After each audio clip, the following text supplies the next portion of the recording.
제가 최근에 유튜브를 조금씩 봤는데 그거 봤습니다. 강영욱의 개는 훌륭하다 해서 나오는 그 클립들. 뭐 전편을 보긴 떠오지도 않는 것 같고 이렇게 클립들로 이렇게 보는데 전 그거 되게 재밌더라고요. 특히 이제 강영욱 씨가 그 개에 대해서 정통한 거. 근데 어떤 면에서는 이제 그런 것도 비슷하죠. 오은영 박사가 이제 아이가 이제 좀 이렇게 이상하면 가서 이제 도와주면서 솔루션을 주고, 강영욱 씨는 이제 좀 개가 좀 이렇게 어려워하면은 가가지고 솔루션을 주고, 아마도 제가 좀 그런 솔루션을 주고 문제를 해결하는 것에 굉장한 이제 즐거움을 느끼지 않나라는 생각을 하게 되는데, 뭐 그런 거예요. 이제 개가 있는데 개가 되게 큰 사냥개, 왜 집에서 아파트에서 그런 걸 키우는지 모르겠는데 어마어마한 개인데 주인이 이 개를 너무 사랑해요. 너무너무 사랑해요. 여러분, 사랑한다고 해서 잘 키우는 건 아닙니다. 사랑하는 것과 잘 교육하는 것은 완전히 별개입니다. 사랑하는 것과 좋은 관계를 맺는 것은 완전히 별개일 수 있다는 거예요. 너무너무 사랑한데 방식과 사랑의 기술이 잘못되니까 걔가 잘못된 방향으로 이제 관계를 맺게 되는 거죠. 그래서 나중에 이제 광영욱 씨가 뭐라면 이 개가 지금 주인을 지배하려고 한다고. 그래서 막 그런 거 있죠. 걔가 막 와가지고 강요고 막 올라타려고 하고 막 걔도 이따만한 게 막 올라타려고 하면은 막 주인이 와서 막 괜찮아요 막 그거 있잖아 걔. 이제 그런 장면이 나오잖아요. 그래서 걔가 와서 막 그 지배욕이라는 거예요. 이 개가 이 사람을 지배하려고 하고 이 공간을 지배하려고 한다. 봐라 마킹하는 거네. 이거 봐라 이 지배욕이다. 이 눈빛 봐라 이거 지배욕이다. 그러다가 나중에는 이제 이 신혼 부부가 낳은 아이한테 굉장히 위협적으로 하면서 이 이제 지배를 하려고 하니까 강영욱 씨가 걔를 다시 훈련시키고 교육시키는 과정이 이제 이 개는 훌륭하다 해서 나오더라고요. 제가 이게 굉장히 재밌게 봤습니다. 이거를 보면서 느끼게 되는 게 그거예요. 방금도 말씀드렸다시피 사랑하지만 사랑의 기술이나 방법이나 훈련이나 관계가 잘못되면 잘 관계를 맺고 훌륭한 개가 되는 게 아니라 오히려 그 개가 나를 지배하려고 하고 뭔가 관계가 왜곡될 수 있다는 것이죠. 근데 여러분, 그런 거는 개만 그런 것이 아닙니다.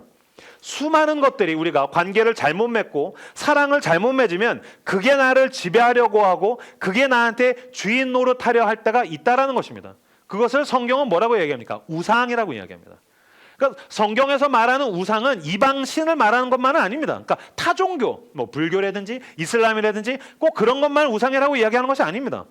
왜냐하면은 하나님을 믿습니다. 하나님, 그 모세 때에 그 출애굽한 백성들이 금송아지를 만들어 놓고 하나님이라고 불렀습니다. 그건 하나님이 아니죠. 자기들이 원하는 것들을 이루어주기 위한 우상으로 만든 것입니다. 그러니까 내가 뭔가를 사랑하고 애타게 욕망하고 너무나도 좋아하는데 진짜 하나님이 아니에요. 그리고 그게 나한테 주인 노릇하기 시작하면 그것을 우상이라고 얘기한다는 거예요. 그런 면에서는 우리는 세상과 관계 맺을 때 뭐가 필요하다는 거예요. 지금 개는 훌륭하다 해서 강영욱 씨처럼 제대로 된 훈련이 필요하다는 거예요. 그러니까 훈련이란 무엇입니까? 그것으로 하여금 무릎 꿇게 만드는 것입니다. 빌립보서를 한번 찾아볼까요? 빌립보서 2장 유명한 말씀인데 제가 읽도록 하겠습니다. 빌립보서 2장 9절에서 11절 말씀. 이러므로 하나님이 그를 지극히 높여 모든 이름 위에 뛰어난 이름을 주사 하늘에 있는 자들과 땅에 있는 자들과 땅 아래에 있는 자들로 모든 무릎을 예수의 이름에 꿇게 하시고 모든 입으로 예수 그리스도를 주라 시인하여 하나님 아버지께 영광을 돌리게 하셨느니라. 아멘. 하늘에 있는 자들과 땅에 있는 자들과 세상에 있는 모든 무릎을 예수의 이름 앞에 꿇게 하시고, 믿음이란 무엇입니까? 모든 것의 사실 주인 되시죠. 창조자요, 섭리자요, 왜곡된 길로 가던 자들을 구원하신 그 구원자이신 예수 앞에 무릎 꿇게 하는 것을 믿음이라고 얘기한다는 거니까. 그러니까 내가 하나님을 믿습니다. 그러니까 내가 원하는 걸 해주세요. 하나님을 믿습니다. 그러니까 나를 도와주세요. 아니요. 먼저 주인이신 하나님 앞에 무릎 꿇는 것을 믿음이라고 얘기한다는 거예요. 그러니까 자본주의 사회를 살아가는 사람들에게 있어서 믿음이란 무엇입니까? 내가 하나님 앞에 지금 꼿꼿하게 목을 뻣뻣하게 내세우고 있는 것들을 꺾는 법을 배우는 것이 믿음이라는 것입니다. 그는 창조자이십니다. 그는 왕이십니다. 그는 모든 것의 주인이십니다. 그분이 우리를 사랑하셔서 자녀를 삼으셨다 뿐이지 우리가 마음대로 해코지하거나 개기거나 우리가 함부로 할 수 없다는 것입니다. 그러므로 내 자존심이 꼿꼿하다면 우리는 자존심을 꺾는 법을 배워야 되고, 만약에 내가 어떤 돈을 가지고서 돈을 주인으로 삼고 있다면 그 돈을 꺾는 법을 배워야 되고, 내가 어떤 취미 생활이 나한테 주인 노릇하고 있다 그러면 그 취미 생활을 꺾어서 하나님 앞에 무릎 꿇게 해야 되고, 어떤 것이든지 나에게 주인 노릇하지 못하게 하고 하나님 앞에 무릎 꿇게 하는 것, 그것을 믿음이라고 이야기한다는 것입니다. 이때에 훈련이 필요한, 하나님 앞에 무릎 꿇게 하는 것이 가장 필요한 영역은 자본주의 사회를 살아가는 사람들에게 뭘까요? 돈입니다. 돈. 그래서 제가 오늘 설교는 두 가지식으로 하겠습니다. 주제를 먼저 말씀드리겠습니다. 당신의 돈이 예수 앞에 무릎 꿇기 전까지는 당신이 그리스도인이 아닙니다. 당신의 돈이 예수 그리스도 앞에 무릎 꿇기 전까지 당신은 그리스도인이 아닙니다. 이 이야기는 제가 마틴 루터의 말을 변용한 것입니다. 마르틴 루터가 얘기했습니다. 그 사람이 지갑이 회심하기 전까지는 그 사람은 그리스도인이 아니다. 누군가가 회개했다면 그 사람은 지갑이 회개해야 된다. 기가 막히죠. 내가 회개하겠습니다. 내가 예수를 믿겠습니다. 아니요. 구체적으로 너의 시간, 너의 돈, 너의 즐거움, 너가 회개해야 될 지점을 한번 생각해 보라는 것입니다. 내가 회개하겠습니다. 내가 예수를 믿겠습니다. 그러나 지갑의 영역은 건들 수 없습니다. 그러나 취미의 영역은 건들 수 없습니다. 그러나 내가 여기다 은밀하게 숨겨놓은 영역은 건들 수 없고 나머지는 하나님 제가 드릴게요. 그런 것을 동량이라고 이야기하는 것입니다. 신앙은 하나님께 동량하는 것이 아니라 하나님 앞에 내가 무릎을 꿇고 하나님을 높이는 것입니다. 무릎 꿇는다는 건 내가 낮아지는 것이고 내가 하나님을 높임으로써 나의 신앙을 고백하는 것입니다. 그런 의미에서 돈을 하나님 앞에 무릎 꿇리는 훈련을 하기 전까지는 우린 절대로 그리스도의 제자로 살 수 없다는 것입니다. 자본주의라고 이야기하죠. 자본, 돈이죠. 주의라고 할 때 주가 뭡니까? 주인 주자입니다. 그러니까 참 무서운 말 아닙니까? 자본주의 사회를 살고 있습니다. 돈이 주인 노릇하는 세상을 살고 있습니다. 돈이 주인 노릇하는 세상을 우리 모두가 살고 있습니다. 여러분에게 묻겠습니다. 여러분은 돈을 다스리고 계십니까? 돈을 다스리고 계십니까? 돈을 컨트롤하고 계십니까? 돈을 지배하고 계십니까? 아니면 돈에 지배되어서 살고 있습니까? 돈을 끌고 가고 있습니까? 아니면 돈에 끌려가고 있습니까? 그 개는 훌륭하다 보면 막 개에 끌려가면은 잡으세요. 그래서 목줄을 채우세요. 막 그 얘기를 하더라고요. 그래서 막 배에 막 가슴줄 안 됩니다. 목줄을 채워서 땡기세요. 막 따라와. 그래서 막 강용옥 씨가 끌고 가잖아요. 멈춰. 따라와. 멈춰. 정확해요. 당신의 돈에 목줄을 채워서 따라와. 넌 도구에 불과해. 멈춰. 내가 너한테 끌려가지 않을 거야. 넌 따라와. 네가 따라와. 여러분, 돈보다 더 큰 것을 쫓아가지 않으면 모든 사람은 돈을 향해서 살게 되어 있습니다. 돈이 없어서 끌려가는 게 아닙니다. 돈이 너무 많아서 돈에 밀려가는 게 아닙니다. 돈보다 더 커다란 무언가를 추구하지 않는 사람은 반드시 돈에 끌려가게 되어 있습니다. 그러니까 믿음이란 돈보다 크신 하나님을 주인으로 삼고 예수 그리스도의 제자도 그리스도의 제자로서 살아가면서 돈을 도구로서 쓰는 것입니다. 그러니까 나는 돈보다 더 큰 게 있다. 이 돈을 가지고서 하고 싶은 게 있다. 이 돈을 가지고서 나는 이 땅을 섬기며 도시를 섬기며 하나님의 나라를 위해서 살겠다. 돈을 도구의 자리로 놓지 않으면 우리는 모두 돈에 끌려가게 되고 돈에 지배당하게 되고 돈이 주인 노릇하는 삶을 살 수밖에 없다는 것입니다.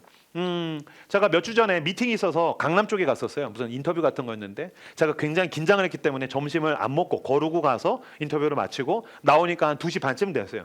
그래서 이제 밥을 먹어야겠다, 배고프다. 그래서 거기 역삼인가 노년인가 뭐 거기였던 것 같은데 혼자 이제 혼밥을 해야 돼요. 그래서 제가 뭘 먹을까? 이제 아시는 분들은 아시겠지만 제가 혼밥을 하면 뭘 먹을까요? 순댓국입니다. 이걸 아는 자만이 진정한 라숲 식구입니다.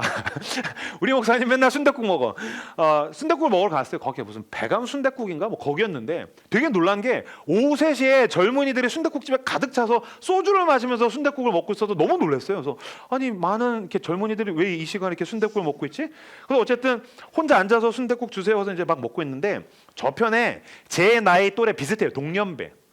40대 초중반에 두 남자가 옷을 굉장히 이제 자유롭게 입은 걸 봐서 직종이 좀 그런 자유로운 직종인가 봐요. 뭐 IT든지 뭐 프리랜서라든지 그런 쪽이겠죠. 두 명이서 이미 소주를 한 2병 깠어요.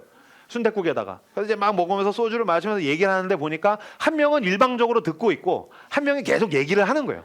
그러다 술이 취했는지 목소리가 엄청 커요.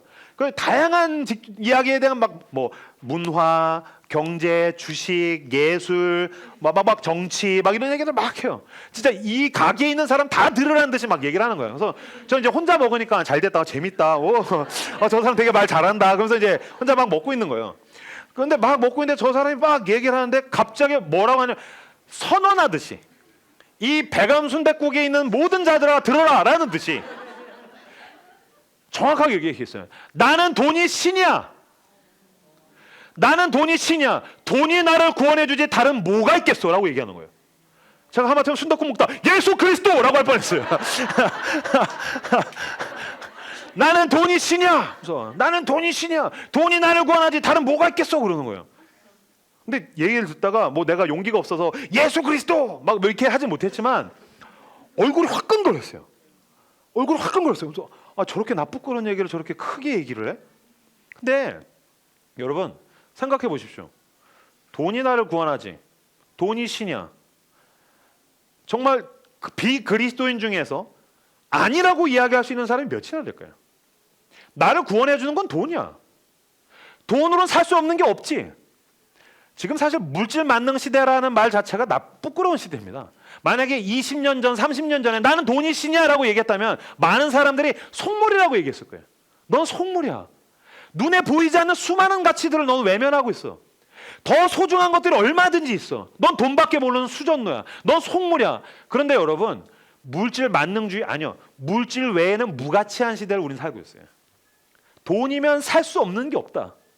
사랑도 돈으로 살 수 있다라고 생각할걸요. 사랑에도 돈이 필요하고 사랑도 돈으로 살 수 있다라고 생각할걸요. 비틀즈 노래 중에 유명한 노래가 있습니다. Money can't buy me love.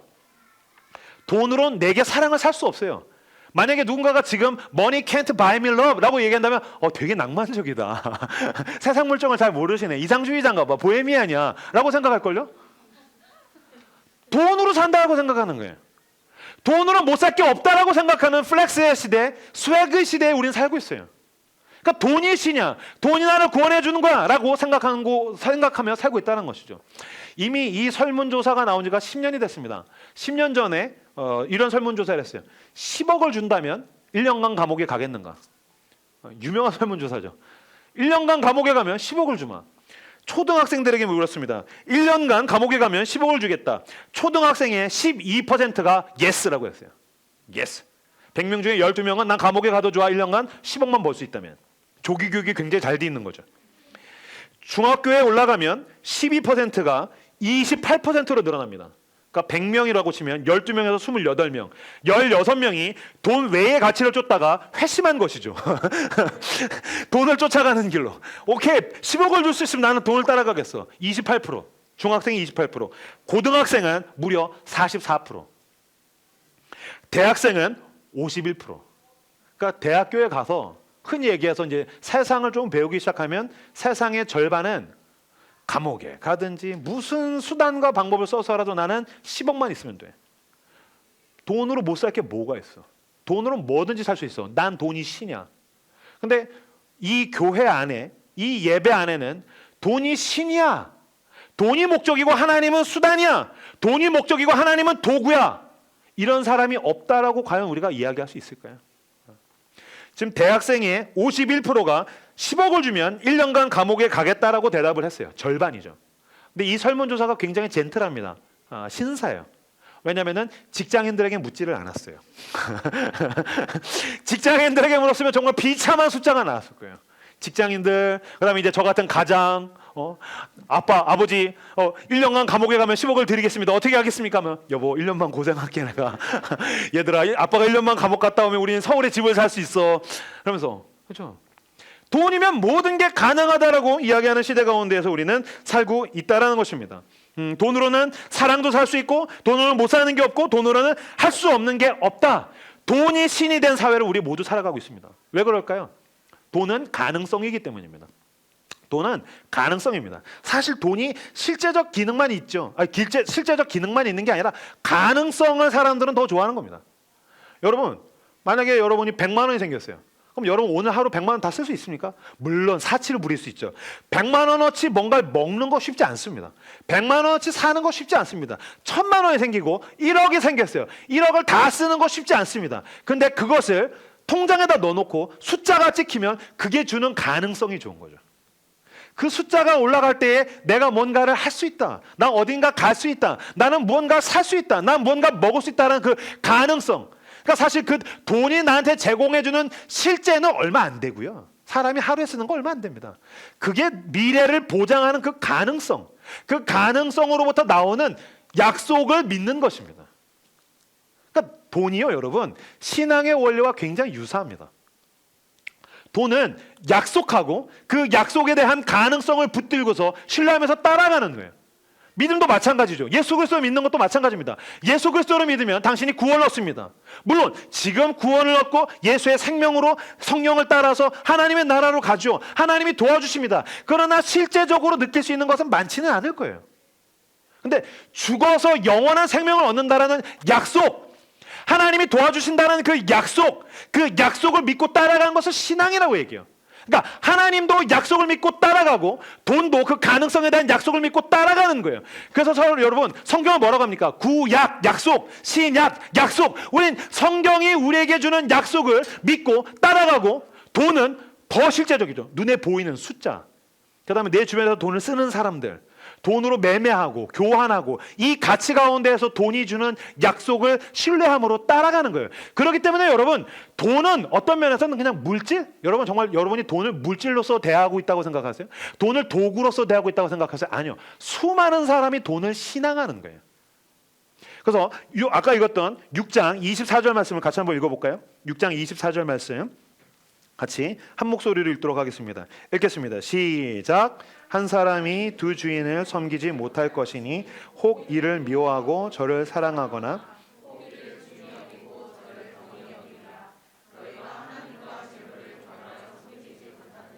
아멘. 예수님께서 이야기하시는 거예요. 너희가 두 주인을 동시에 섬길 수 없다. 택이래라. 하나님이냐 재물이냐. 근데 이게 참 무서운 게요, 여러분. 예수님께서 하나님의 등치에서 재물을 설명하셨어요. 경쟁 상대로, 라이벌로.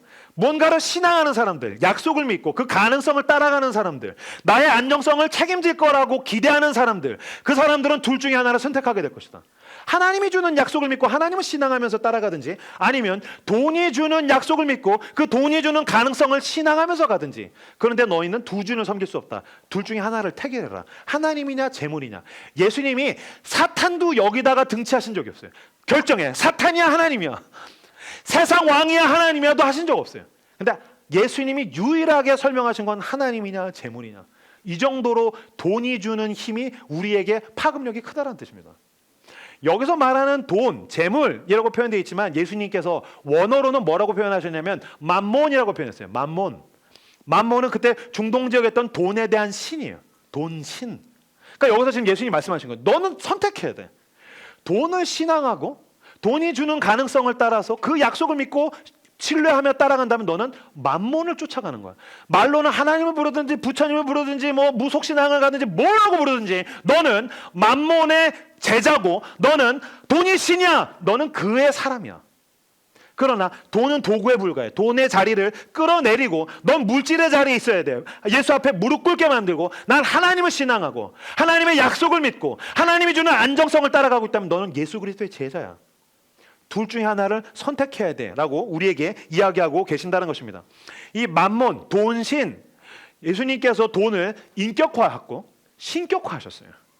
근데 이 맘몬의 어원이 또 하나가 있는데 아만이라는 단어예요. 아만으로부터 맘몬이 나왔어요. 아만.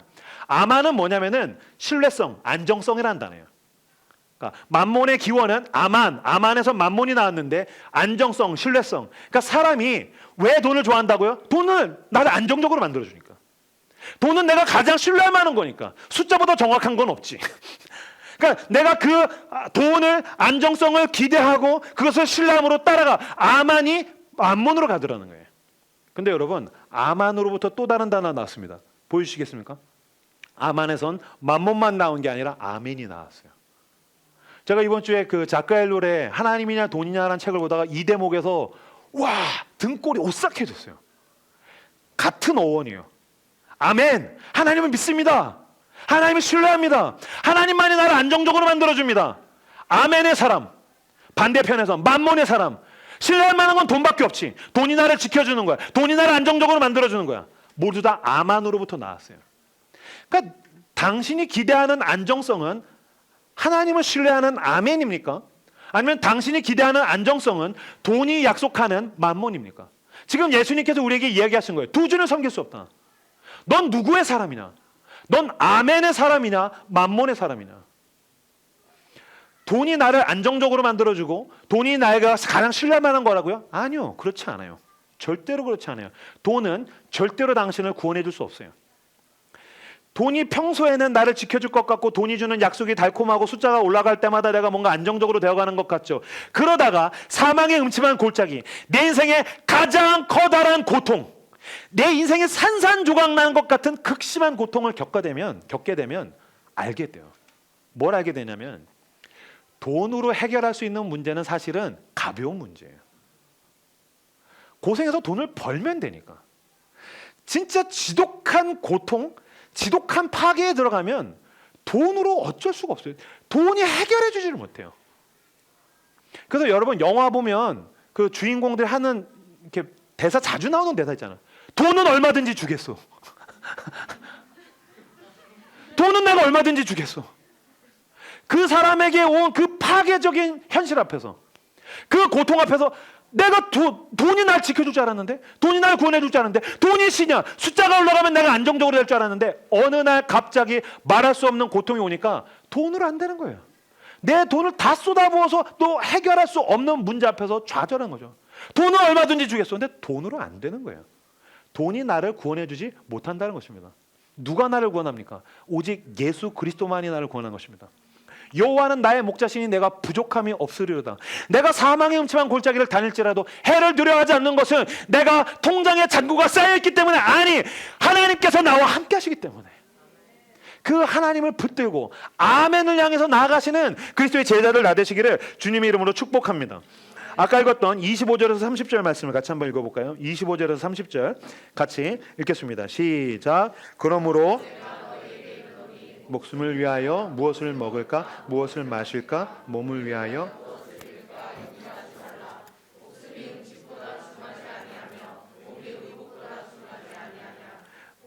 날보라 심지도 않고 거두지도 않고 창고에 모아들이지도 아니하되 너희 하늘 아버지께서 기르시나니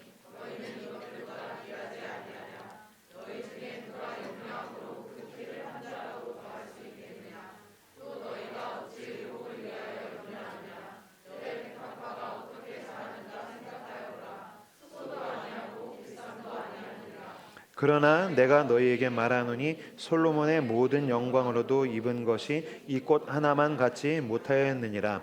오늘 있다가 내일 아궁이에 던져지는 들풀도 하나님이 이렇게 입히시거든 하물며 너일까 보냐. 믿음이 작은 자들아. 아멘.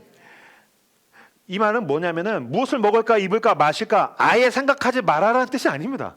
우리는 고민해야 됩니다. 뭘 먹어야 되지? 뭘 입어야 되지? 뭘 마셔야 되지? 돈이 아예 무용하다는 뜻이 아닙니다. 돈은 우리에게 필요합니다. 일용할 양식을 구해야 됩니다. 필요한 돈을 버셔야 됩니다. 필요한 돈을 어느 정도 모아야 됩니다. 돈에 대한 정직한 청지기가 돼야 되고 돈을 잘 관리하는, 돈을 잘 훈련시키는 그런 도구로서 쓰는 청지기가 되셔야 됩니다. 그러나 알아야 된다는 것은 뭐냐면은 세상은 돈이 전부이기 때문에 매매와 교환으로 이루어집니다. 세상을 살아가는 사람들에게 있는 그 원리는 한 가지입니다. 매매, 교환. 그러니까 돈이 필요하죠. 돈이 없으면 난 매매할 수 없고 돈이 없으면 교환할 수 없으니까 난 죽게 될 거라고 얘기하는 거예요. 거짓말이라는 거예요. 돈이 주는 매매와 교환의 세계는 더 큰 세계 속에 있다는 거예요. 뭡니까? 은혜의 세계. 매매되지 않는, 교환되지 않는 사랑으로 이루어진 하나님께서 거저 주신 것으로 주신 은혜의 세계의 일부에 돈으로 살아가는 매매와 교환의 세계가 있지 아니하냐. 그러니 넌 왜 더 큰 걸 보지 못하냐? 하나님의 사랑을 왜 보지 못하냐? 하나님이 책임지신 걸 왜 알지 못하냐? 너가 이 땅에 어떤 목적을 위해서 살고 있는지 돈보다 더 큰 세계를 향해 왜 눈을 뜨지 못하냐? 그러니 매매 세계에만 함몰되어 있지 말아라. 무엇을 먹을까, 마실까, 입을까? 매매와 교환이 아니라 더 큰 걸 바라봐라. 너는 먼저 아버지의 나라와 그의 의를 구하라. 더 큰 걸 바라봐라. 그러면 매매와 교환의 세계는 너를 따라오게 된단다. 땅에 있는 꽃들이 매매하지 않죠. 새가 여기도 보면 서울숲에 가면 비둘기가 얼마나 많습니까? 여러분 그런 생각 해본 적 없어요? 우리 집에 아파트에도 베란다에 비둘기가 둥지를 터서 설교 준비하고서 막 꾸꾸꾸꾸꾸꾸 막 그래서 이런 데서 하는구나라는 생각을 했는데 세상에 이 많은 비둘기들은 비가 오면 다 어디에 갈까요? 세상에 이 많은 비둘기들은 눈이 이만큼씩 쌓이면 얘는 다 어디에 가 있을까요? 근데 희한하죠. 날씨가 쨍하면 기다렸다는 듯이 쏟아져 나와요. 하늘에 나는 새를 봐라. 천부 아버지께서 책임지시지 않느냐. 꽃이랑 나무들이 겨울이 되면 다 죽은 것 같죠. 근데 봄이 되면 다시 새싹을 피우죠. 하나님이 책임지신다. 매매와 교환으로는 설명할 수 없는, 인간의 노력과 결과와 원인과 조건과 상황으로는 설명할 수 없는 은혜로 하나님이 세상을 운영하신다. 그 하나님께서 너를 구원하시려고 그 아들 예수 그리스도를 십자가 위에서 내어주셨다. 그 아들을 아끼지 않고 우리를 위해서 내어주시니까 어찌 그 아들과 함께 모든 것을 우리에게 주시지 않겠느냐. 아멘. 난 은혜로 삽니다. 난 이 은혜의 세계 위에서 예수 그리스도 하나님의 사랑이라는 반석 위에 서서 내가 할 수 있는 일들을 하고 주님이 돈을 주시면 난 그 돈에 대한 청지기로 사는 것입니다. 은혜 세계 위에서 시간을 주시면 시간의 청지기로, 인간관계를 주시면 인간관계의 청지기로, 소유를 주시면 소유에 대한 청지기로, 난 부유함에 처할 수도 있고 빈곤함에 처할 수도 있고, 나는 건강함에 처할 수도 있고 질병에 처할 수도 있지만 나는 능력 주신 자에서 내가 모든 것을 할 수 있느니라. 아멘. 나는 나에게 은혜를 베푸시는 하나님 안에서 주님께서 원하시는 더 큰 것을 향해서 나아가고 있다. 주님이 책임지신다. 이것을 믿음으로 나아가시는 매매와 교환의 사람이 아니라 은혜의 사람, 은혜의 사람으로 살아가시는 저 여러분들 나되시기를 그리스도 이름으로 축복합니다. 은혜의 사람으로 살아야 하고 돈은 도구에 불과합니다. 나는 은혜로 살고 돈은 도구에 불과합니다. 또 강조하겠습니다. 나는 하나님의 은혜로 살고 돈은 하나님의 나라를 향한 도구에 불과합니다. 이것을 어떻게 살아낼 수 있는가 두 가지를 한번 살펴보죠. 자, 사도행전 4장 한번 펴보시겠어요? 사도행전 4장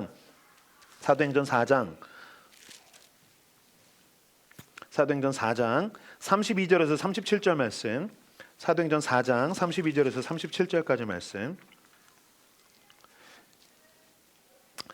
제가 읽겠습니다. 믿는 무리가 한 마음과 한 뜻이 되어 모든 물건을 서로 통용하고 자기 재물을 조금이라도 자기 것이라 하는 이가 하나도 없더라. 사도들이 큰 권능으로 주 예수의 부활을 증언하니 무리가 큰 은혜를 받아 그 중에 가난한 사람이 없으니 이는 밭과 집 있는 자는 팔아 그 판 것의 값을 가져다가 사도들의 발 앞에 두매 그들이 각 사람의 필요를 따라 나누어 줌이라. 구브로에서 난 레위족 사람이 있으니 이름은 요셉이라. 사도들이 일컬어 바나바라 번역하면 위로의 아들이라니 그가 밭이 있음에 팔아 그 값을 가지고 사도들의 발 앞에 두니라. 아멘. 여러분 2000년 전이나 지금이나 사람이 돈에다가 목을 매는 건 똑같습니다. 하나님은 은혜의 세상으로 세상을 창조하셨는데 그것을 매매와 교환의 세상으로 바꿔버린 것은 2000년 전이나 지금이나 똑같습니다. 하나님이 신이신데 그 신을 돈과 맞바꾸려는 것은 2000년 전이나 지금이나 똑같습니다. 여러분 예수 그리스도를 십자가에 내어준 팔은 가룟 유다는 예수님과 뭘 바꿨습니까? 돈을 바꿨습니다. 그러니까 하나님의 아들이 구원하러 오셨는데 그를 은 30년과 돈과 바꿨습니다. 나는 돈이 신이야. 하나님의 은혜 세계를 매매와 교환의 세계로 바꾸어서 하나님이 아니라 만몬, 안정성, 신뢰, 나는 돈이 주인이야. 그 시대는 2000년 전이나 지금이나 동일하다는 거예요. 돈이 나를 구원해 줄 거야. 난 돈이 신이야 라고 그렇게 살아가고 있는데 하나님의 성령이 예수 그리스도의 제자들에게 임했어요. 놀라운 기적들이 일어나기 시작했는데 이 사도행전 4장에서 이야기하는 그 두 가지 지점은 우리가 돈을 어떻게 관리해야 되는지, 돈을 어떻게 도구로 쓸 수 있는지를 알려줍니다. 5절과 37절에 두 번 반복해서 나오는데 사도들의 발 앞에 두매 그 판 것의 값을 가져다가 사도들의 발 앞에 두매 그들이 각 사람의 필요를 따라 나누어 줍니다. 37절 바나바가 그 밭이 있음에 팔아 그 값을 가지고 사도들의 발 앞에 두니라. 제가 아까 말씀드렸죠. 물질을 예수 그리스도의 예수 그리스도 앞에 무릎 꿇게 해야 된다는 거예요. 돈, 너가 있어야 될 위치는 여기야. 넌 도구의 위치에 있어야 돼. 넌 사람 아래에 있어야 돼. 돈이 있어야 되는 위치에다가 제대로 정립해서 자리매김을 하셔야 됩니다. 자본주의는 어떻습니까? 사람 위에 돈이 있죠. 사람 위에 돈이 있습니다. 그러니까 돈이 있으면 갑질하는 것입니다. 돈을 가지고 멱살을 흔드는 것입니다. 사람 위에 돈이 있습니다. 동냥을 할 때 거지들이 서 있는 사람 봤습니까? 바구니 있는 밑에다 두고서 돈 좀 주세요. 이렇게 철여서 당당하게 서 있는 거지 본 적 있습니까? 아닙니다. 거지는 다 엎드립니다. 거지가 엎드려서 납작 엎드렸으면 머리 맡에 바구니가 있습니다. 이 위치가 무서운 겁니다. 동냥은 돈을 아래로 주는 겁니다. 그럼 돈이 아래로 떨어지면 그 돈 아래에 거지의 머리가 있는 것입니다. 이거는 위치적으로 무의식적으로 이야기해 주는 거예요. 거지 위에 돈이 있고 그 돈 위에 내가 있다. 그러니까 갑질이 진짜 무서운 것은 돈과 어떤 세상에 있는 소유와 도구를 가지고서 사람을 좌지우지하고 사람을 그 아래에 두려고 한다는 것이 가장 비열하고 가장 죄악인 것입니다. 근데 성령이 맺더니 사람들이, 그리스도의 제자들이 소유를 팔았어요. 여러분들이 기분 나빠한 것은 전 재산을 팔았다는 거겠죠. 짜증나는 거니까요. 저는 그런 설교 안 할 테니까 걱정하지 마십시오. 그런데 분명한 것은 성령이 임하니까 돈을 가지고 와서 사도들의 발 아래에 두더라. 돈, 너가 있어야 될 위치는 사람의 아래라는 거예요. 발 아래에 뒀다. 하나님께서 그 돈을 가지고서 사람들에게 필요를 따라서 쓰게 하시더라. 여러분, 돈이 내 위에 있고 나를 지배하려고 하고 나에게 주인 노릇하려고 할 때에 가장 그 돈에 대해서 저항하는 효과적인 도구는 무엇인지 아십니까? 하나님 앞에 돈을 올려드리는 것입니다. 헌금입니다. 헌금은 하나님 앞에 돈을 올려드리는 것입니다. 나는 돈으로 살지 않습니다. 돈이 내 주인 노릇할 수 없습니다. 나는 돈에 휘둘려 다니지 않겠습니다. 주님, 돈은 하나님 아래에 있고 그리고 그 돈을 통해서 하나님 일하십시오. 필요를 따라서 쓰십시오. 그리고 나는 매매와 교환으로 사는 사람이 아닙니다. 난 은혜로 삽니다. 라는 것에 대해서 가장 효과적인 것은 헌금을 하거나 기부를 하거나 돈을 가지고서 하나님 나라 위해서 쓰는 것입니다. 내 돈이 그 도구가 되어서 쓰게 만드는 것. 돈, 너가 있어야 될 위치는 여기야. 따라와. 돈의 목줄을 채우는 것. 그렇게 돈을 도구의 자리에 위치해 놓으시는 저 여러분들 다 되시기를 주님의 이름으로 축복합니다. 돈을 도구의 자리에 놓고 목줄을 채우고 하나님께서 그 필요에 따라서 교회를 위해서 쓰시든지 세상을 위해서 쓰시든지 선교와 구제를 위해서 쓰시든지 쓰게 하지 않으시면 그 돈이 내 목덜미를 물게 될 것입니다. 목줄을 채우고 필요에 따라서 주님께 올려드리며 세상을 향해서 흩뿌리시는 저 여러분들이 되시기를 그리스도 이름으로 축복합니다. 두 번째, 사도들은 성령이 맺더니 돈 중심의 사고, 돈 중심의 사고방식, 그것으로는 할 수 없는 선택들을 하더라라는 것입니다.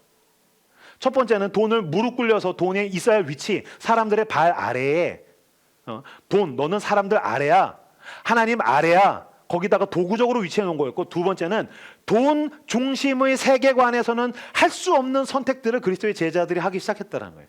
이게 제일 근사하죠. 현대인들이 대부분 어떤 선택을 할까요? 어떤 결정을 할까요? 어떤 고민을 할까요? 돈이죠. 이게 돈이 되냐 안 되냐? 이게 나한테 이득이 되냐 안 되냐? 이거를 하면 나한테 돈이 붙겠냐 안 붙겠냐? 돈이 안 되면 하지 않겠다. 돈이 되면 내가 하겠다. 돈이 되면 더한 것도 하겠다. 돈이 되면 더한 영혼까지 팔겠다. 이게 이 시대죠. 그때 하나님의 사람들, 난 매매나 교환으로 사는 게 아니야. 은혜로 살아. 난 은혜로 살아. 돈이 전부가 아니야. 돈보다 더 큰 세상을 향해서 난 나아가고 있어. 만몬의 제자가 아니라 그리스도의 제자로 살아가는 사람은 그때부터 돈 중심의 사고방식에서는 할 수 없는 선택들을 하기 시작하더라는 거예요. 돈을 가지고서 사람들을 돕기 시작하고 돈을 가지고서 돈으로서는 저때 할 수 없었던 일들이 그때 가운데서 막 나타나기 시작하고 선교가 일어나고 구제가 일어나고 필요를 따라서 나누어주고 그렇게 정말 천국과 같았던 초대교회가 그때 세워지게 되는 거예요. 그러니까 막 서로 소유를 나누고 돈 중심의 사고방식에서 할 수 없는 선택을 하십시오. 이거 나한테 돈이 안 될 것 같아. 하십시오. 이건 내가 돈에서 손해보는 것 같아. 그걸 하십시오. 그걸 놓고 진지하게 기도하십시오.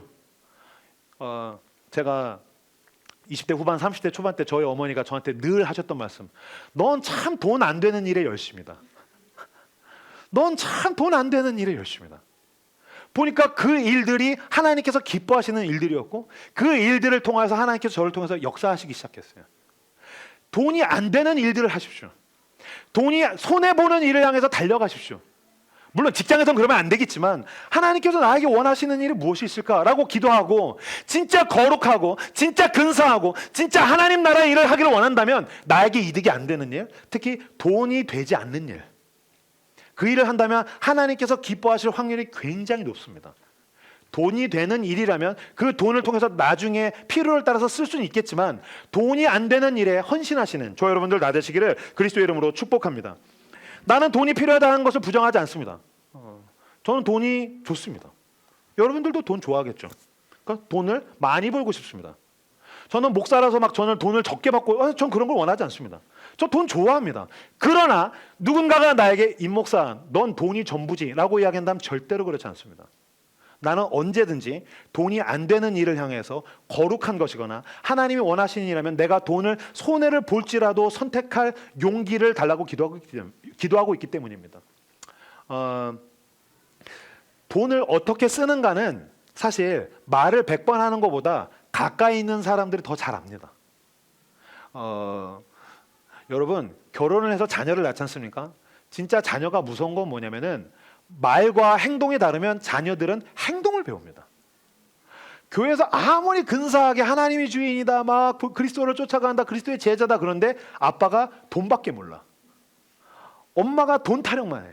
그럼 애들도 사실은 우리 엄마는 맘몬인 돈이 주는 안정성을 따라가는 사람이야. 자녀들은 그거 귀신같이 알아챕니다.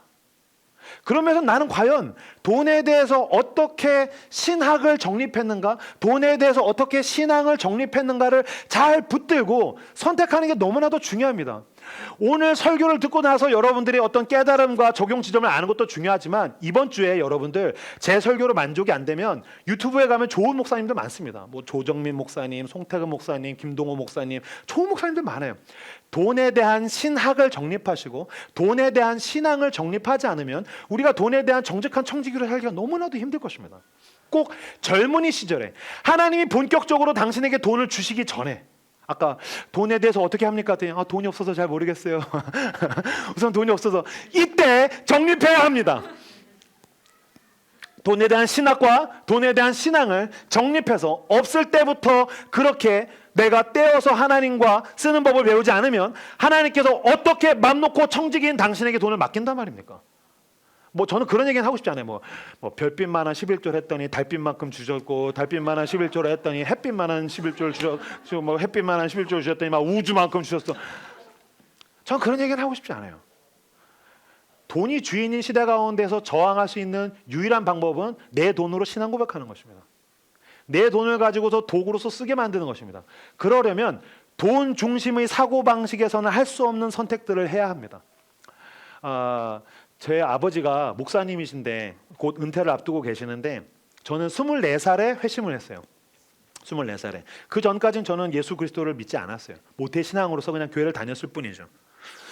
그때 저희 아버지가 제가 고3 때 97년도 때 담임 목회를 가셨고 98년도 때 제가 대학을 갔는데 97년, 98년 고3과 대학 시절이 저희 아버지가 교회를 옮기시면서 정말 작은 교회에 담임으로 부임하셨는데 그때 제가 너무너무 힘든 시간을 보냈어요. 지금도 그 얘기하면 어머니 아버지 네가 뭐가 힘들었냐? 나 진짜 힘들었어. 진짜 힘들었어. 왜냐하면 아버지가 그 전까지는 서울에 있는 중형교회의 부목사로 계셨어요. 사택도 있고 그래도 월급도 꽤 받으셨어요. 그래서 뭐 저희 가족 잘 살았죠. 근데 아버지가 97년도 때 말에 수능 보고 났는데 교회를 옮기신다라는 거예요. 담임 목회지로. 그때 제가 고3이었고 무엇보다 97년도엔 여러분 저를 이해해 주셔야 되는 게 IMF가 터졌어요. 그러니까 멀쩡하던 사람도 이제 어떻게 먹고 살아야 되지 그러는데 난 고3이야 대학 가야 돼. 근데 아버지가 월급 멀쩡하게 받다가 시골 교회에 그 경기도 변두에 있는 작은 교회 담임 목사로 간다니까 불안하겠죠. 그래서 제가 물었어요. 아버지 교인이 몇 명이나 됩니까? 이제 제가 계산기를 돌려야 되니까 몇 명이나 됩니까? 그랬더니 아버지가 100명 정도 된다는 거예요.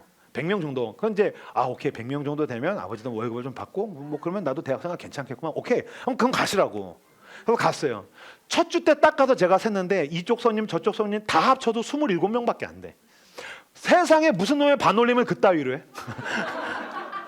어떻게 27명이 100명 정도야? 야 이게 무슨 뻥이 이렇게 심해? 그래서 야 속았다. 구라쳤구나. 막 길게는 날뛰면서 반대할 걸 뻔히 아니까 뻥쳤구나. 그 손님들 다 빠지고 났더니 다음 주엔 10몇 명밖에 안 되는 거예요. 뭐 15명, 17명 막 이렇게 있는 거예요. 와 이제 어떻게 해야 되지? 난 대학 갔는데.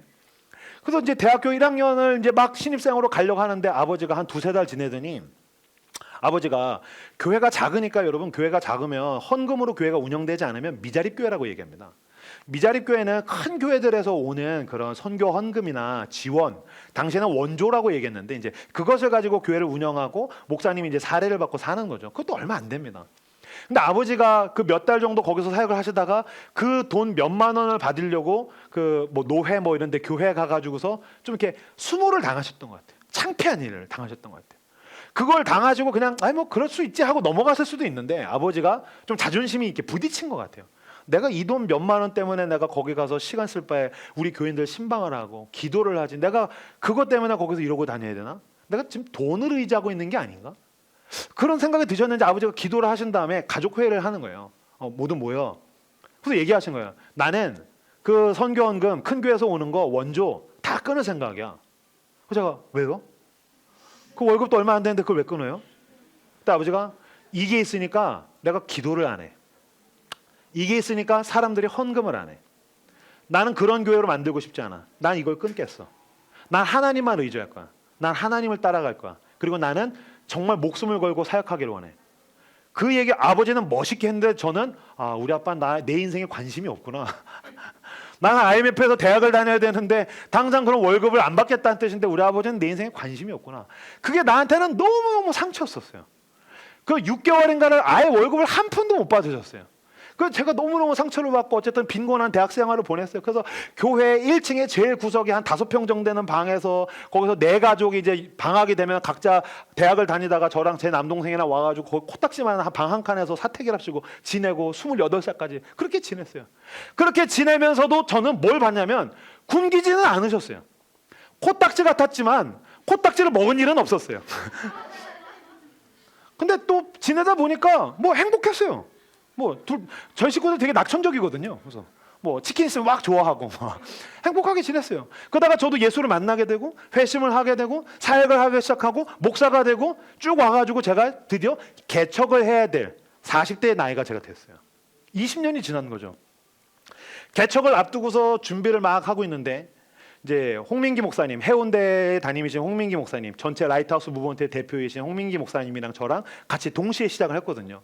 근데 해운대에는 이미 막 수십 명, 거의 100여 명 가까운 성도들이 홍민기 목사님을 기다리고 계셨고 서울에는 한 15명 정도 되는 청년들이 있었어요. 그 시작을 해야 되는데 어느 날 홍민기 목사님이 저를 부르시는 거예요. 임 목사, 근데 교회를 시작하면 재정은 어떻게 할 생각이야? 예? 재정을 이제 운영을 해야 되니까 재정은 어떻게 할 생각이야? 저는 경험이 아예 없으니까 물었어요. 제가 어떻게 할 수 있나요? 그랬더니 말씀하셨어요. 합칠 수도 있고 서울과 해운대의 재정을 합칠 수도 있고 따로 갈 수도 있지. 뭐가 다른가요? 합치면 헌금이 나오면 해운대로 보내는 거야. 그러면 임 목사의 사례가 월급이 해운대에서 받게 되겠지. 따로 가면은요, 여기서 나오는 헌금을 가지고 교회를 운영하고 여기서 사례를 책정하고 그렇게 살아야 돼. 제가 알았어요. 따로 가면 난 월급을 받지 못하겠구나. 같이 가면 어쨌든 큰 교회의 부목사 정도의 월급이 나한테 나오겠구나.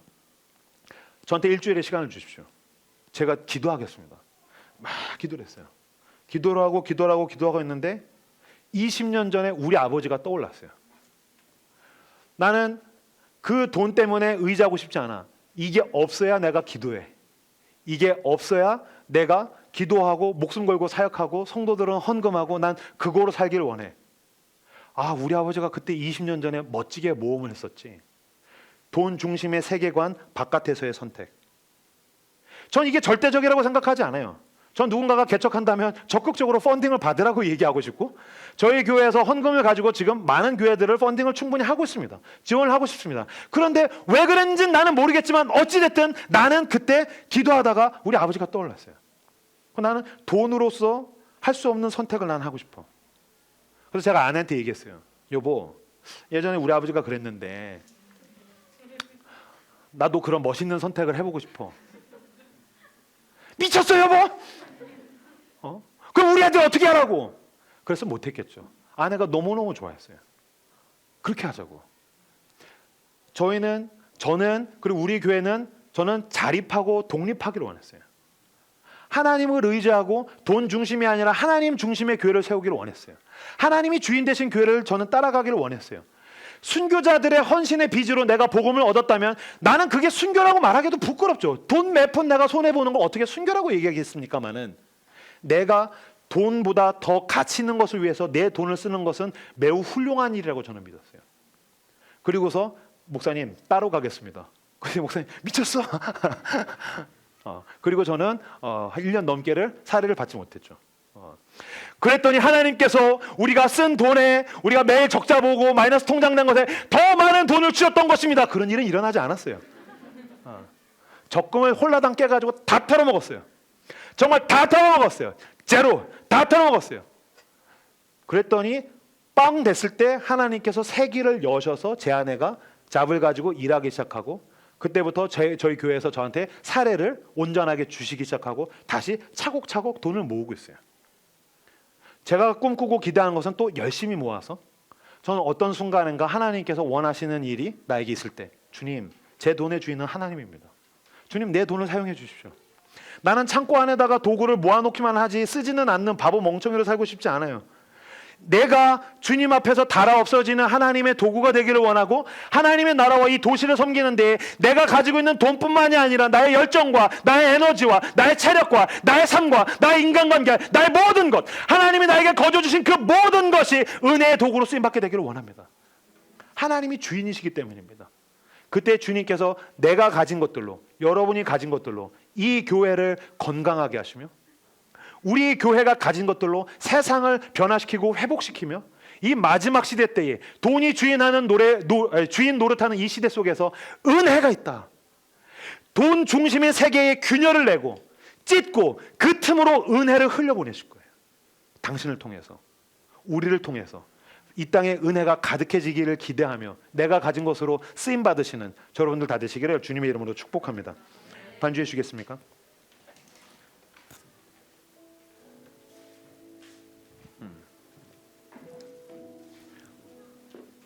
이 시간 기도할 때에 먼저 오늘 말씀을 통해서 여러분의 마음과 여러분의 생각에 남겨져 있는, 가장 크게 새겨진 성령 하나님께서 여러분의 마음의 머릿속에 말씀하시는 그 말씀을 붙들고서 함께 이 시간 자유롭게 기도하며 나아가도록 하겠습니다. 기도하겠습니다.